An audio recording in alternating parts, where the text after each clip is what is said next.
खूप प्रेम करता ना माझ्यावर। तुम्ही मला झोपेतनं खडबडून जागं केलं, सगळं खरं सांगितलं। मला नाही फरक पडत आता हे लग्न होतं नाही होत। माझ्यावरच्या प्रेमासाठी तुम्ही एवढा मोठा गुन्हा करायला रेडी झालात। हे एवढं प्रेम मला खरंच अपेक्षित नव्हतं।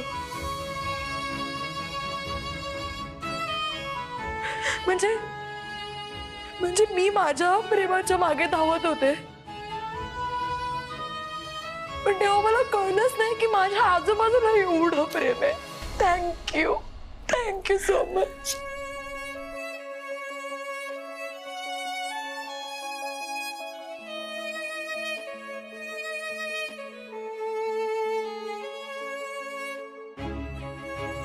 सारिका, काही काळजी करू नकोस, सगळं नीट होईल बघ। नाही नको, खरंच नको। जे नशिबातच नाहीये त्याच्या मागे लागण्यात काहीच अर्थ नाहीये। मी हे लग्न मोडलंय आणि हेच बरोबर आहे। सारिका, तू खूप समजूतदार मुलगी आहेस। मी तुला चुकीचं समजत होतो।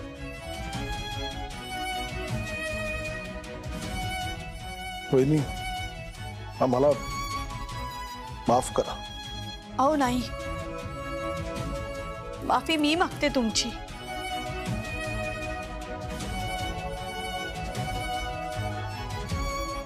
आमची चूक आहे ही सगळी।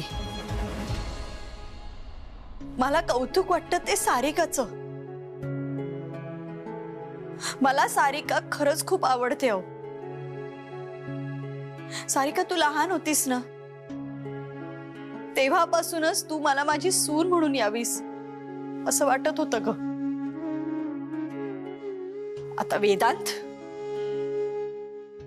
आणि विक्रांत ह्यांना ठरवू दे काय करायचंय ते। पण आता विक्रांतला लग्न करायचं असू दे किंवा नसू दे, आता विक्रांत काय ठरवतो याची मी नाही वाट बघणार। कारण आता मलाच विक्रांतशी लग्न नाही करायचं।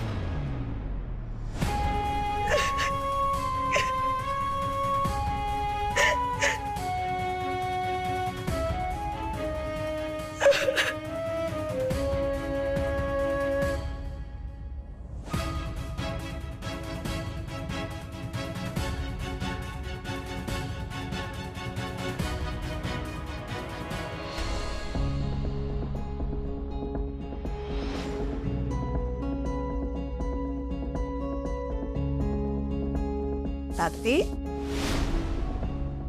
काय ग, काय झालं? हे बघ ना, अजून आली नाहीये अमूल्य। फोन सुद्धा घेत नाहीये ग।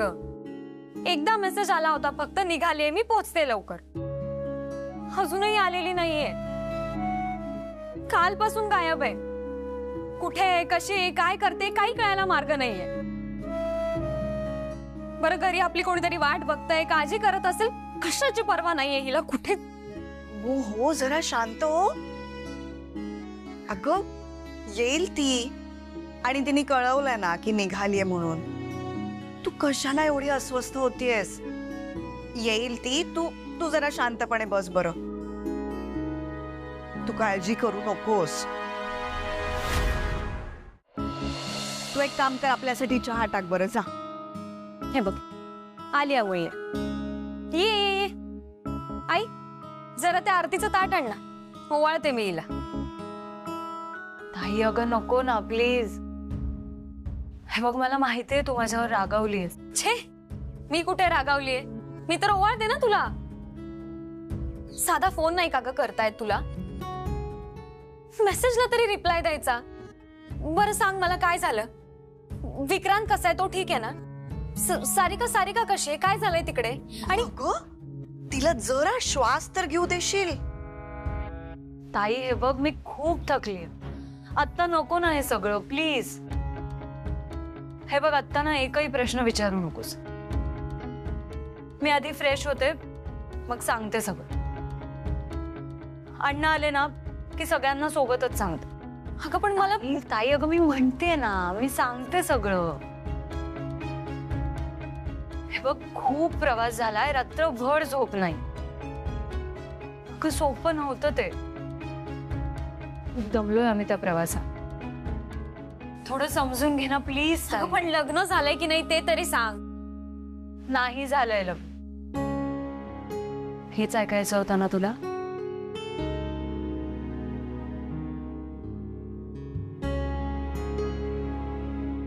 मी आले फ्रेश.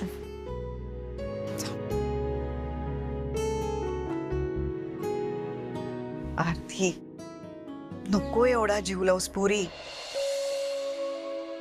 हे बघ, तुझ्या मनासारखं झालं नाही ना तर पुढे जाऊन तुलाच खूप त्रास होणार आहे. तू बघतेस ना कसं काय काय सगळं विचित्र घडतंय. या सगळ्यातून तुला जे हवंय ते मिळणारच आहे का माहित नाही. नको गुंतून पडूस, बाहेर पड यातून.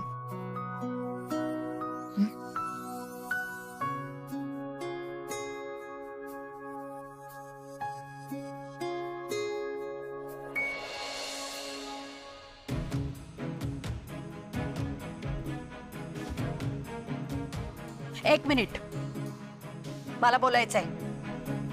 ऐकायला नाही आलं का? आलं ऐकू. तुला बोलायचंय ना? मला पण तुझ्याशी खूप बोलायचंय.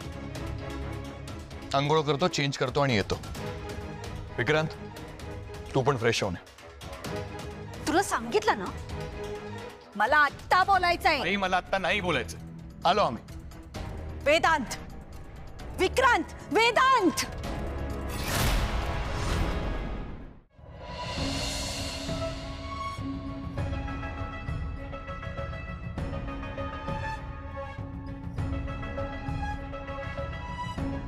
चला पटकन रेडी वाडी जेवायला या.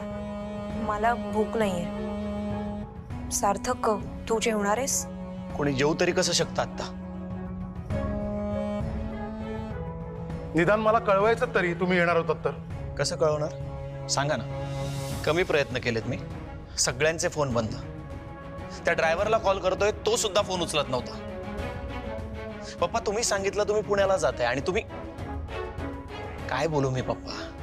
नशीब ते फार्म हाऊस मला माहिती होतं. हो, सांगितलं आम्ही पुण्याला जातोय म्हणून. खरं सांगून काय उपयोग होता? खरं सांगितलं असतं तर तू जाऊन ते त्या वेदांतला सांगून आला असतास. हल्ली तुला बापापेक्षा तो वेदांत जवळचा झालाय ना. कोण जवळचा आहे कोण दूरचा आहे तेच समजेन असं झालंय मला. सार्थक, पप्पा,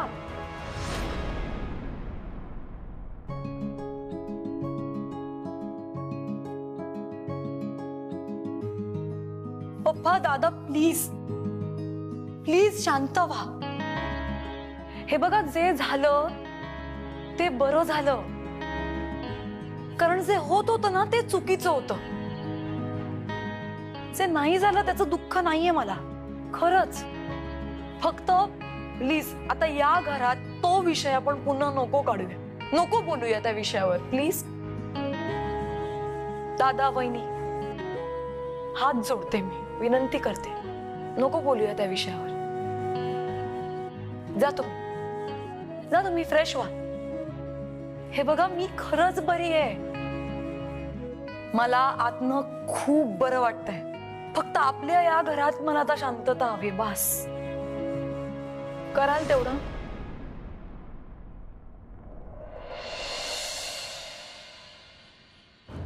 बापरे, सगळं सगळं चानाकलनी आहे खरंच. पण एवढी टोकाची भूमिका कोणी घेऊच कसा शकतो म्हणतो मी. नाती कशासाठी असतात काय बोलू कळत नाही मला खरंच. आरती, त्याने तो विचार करा. त्याने हे काही खरं दिसत नाहीये मला. आणि जी बाई स्वतःच्या मुलाशी असं वागते ती तुझ्याशी कसं वागेल जरा विचार कर. हो अण्णा, माझ्या मनात सुद्धा तोच विचार आहे. खरंच भयानक आहे बाई हे सगळं. अशी माणसं नकोच आपल्या जवळ. अण्णा मला आश्चर्य वाटतं ते सारिकाच्या वागण्याचं. हो हो, नाही जे काही झालं ते ठीक झालं असं नाही म्हणणार मी, पण जे काही झालं त्यामुळे सारिका बरी झाली हे खूप चांगलं झालं. पण तिला धक्का बसला आणि ती तिच्या आजारातनं बाहेर आली हे खूप छान झालं. पण जे काही होतं ते चांगल्यासाठीच होतं असंच म्हणूया आपण.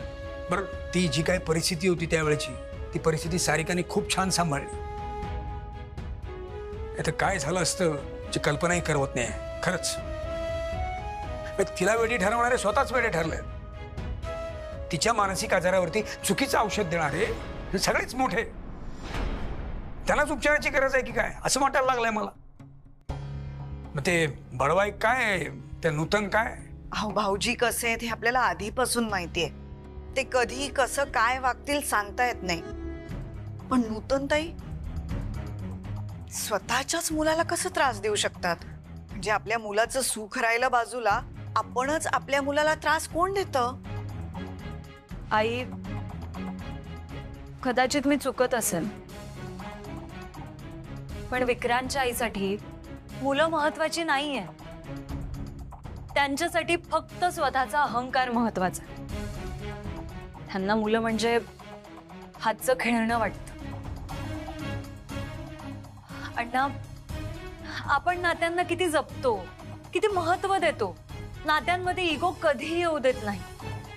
मला नाही वाटत की ते लोक सुद्धा असंच करतात. त्यांच्यासाठी फक्त मी, माझं घराणं, माझं नाव, माझी प्रतिष्ठा, बस मीचा पाढा बघत. हे सगळं ना खूप खूप भयानक आहे. आरती, तू खरंच नीट शांतपणे विचार कर बरं. हे आता जे सगळं झालंय, यानंतर लग्न करून जर तू त्या घरी गेलीस तर नूतनताई कशा वागवतील तुला? कशाला हवाय असा सासूरवास आणि ही अशी सासू? नाही, तुम्ही म्हणता ते अगदी पटतंय मला, अगदी बरोबर आहे. खरंच आरती बघ, खरंच विचार कर तू. आयुष्यभराचा प्रश्न आहे बाळा. बरं, त्या विक्रांतच्या आईच्या मनाविरुद्ध लग्न करून त्या घरामध्ये जाणार आहेस तू, आणि तुमच्या प्रत्येक निर्णयात ते हस्तक्षेप करणारच. आणि तो मुलगा विक्रांत, तो तुझ्या बाजूने उभा राहू शकेल का? हा, विचार कर.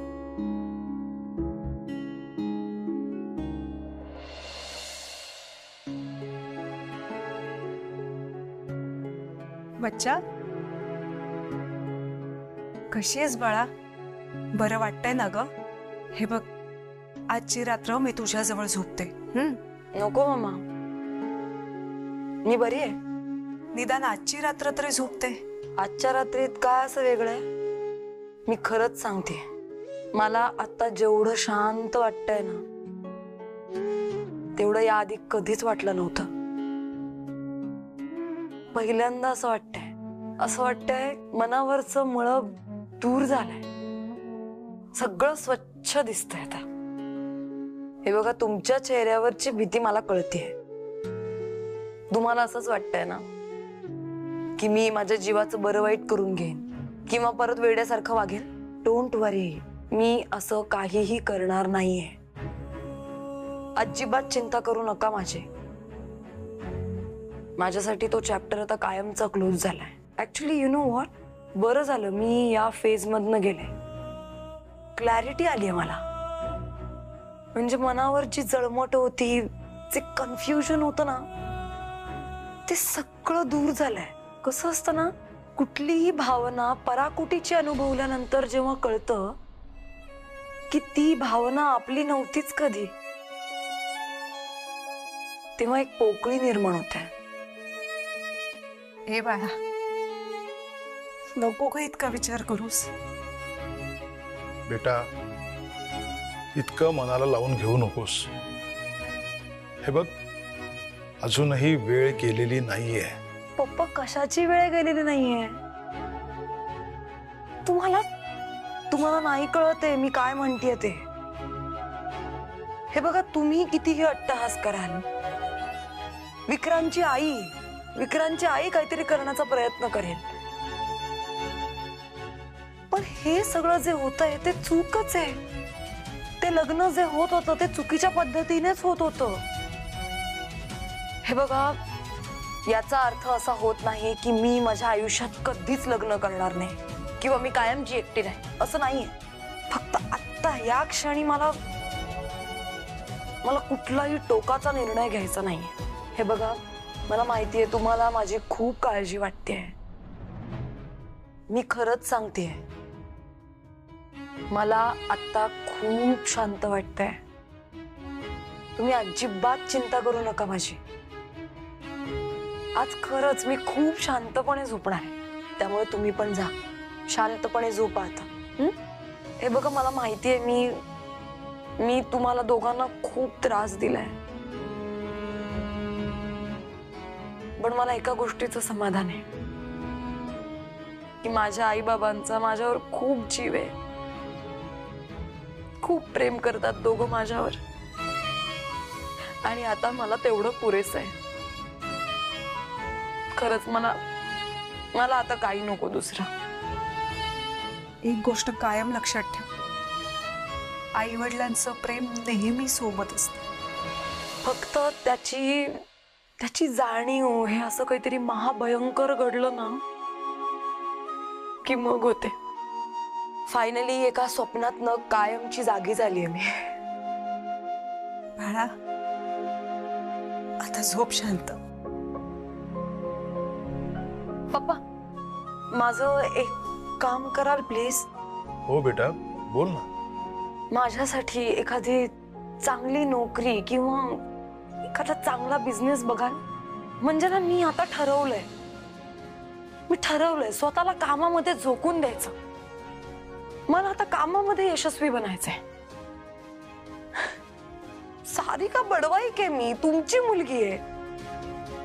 अशी रडत नाही बसणार मी. आता ना, मला माझं डोकं अजिबात रिकामं ठेवायचं नाहीये. ते म्हणतात ना, रिकामं डोकं हे सैतानाचं घर असतं. त्यामुळे नाही, आता मी ठरवलंय फक्त कामाचा विचार करायचा, बाकी कसलाच विचार करायचा नाही. कराल ना एवढं? ठीक आहे बेटा, बघतो मी काय करायचं ते. आपण उद्या सकाळी बोलूया यावर. आता तू झोप बघू.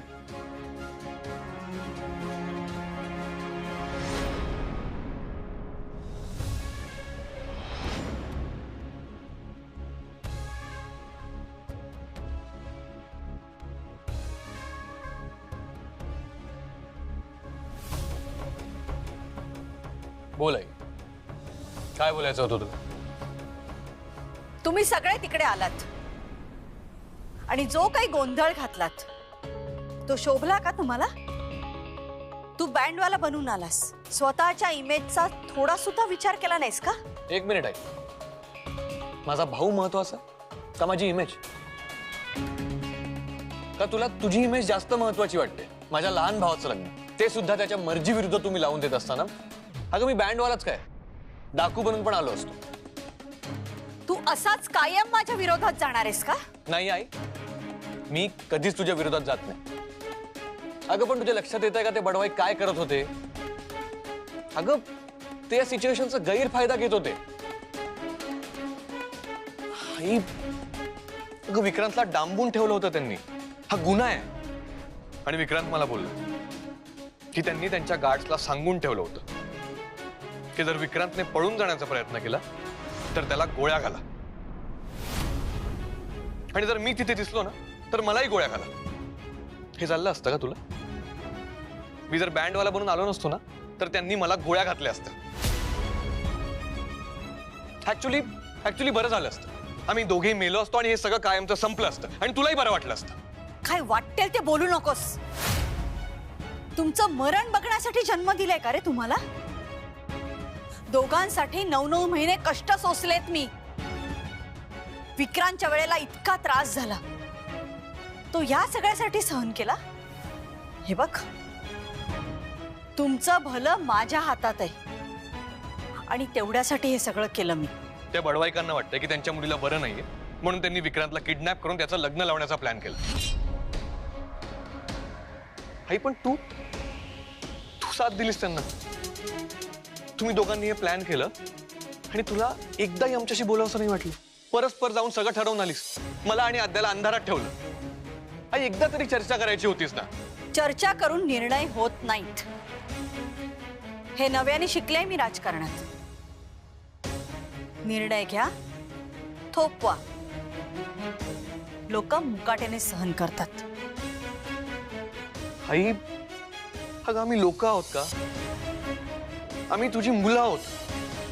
आणि ते बडवाईक ना, ते सॉरी टू से, पण ते घाणेरडे राजकारणी आहेत. आणि ते काही करतील ना, कारण त्यांचीच आयडिया ही. नाही, ही माझी आयडिया होती.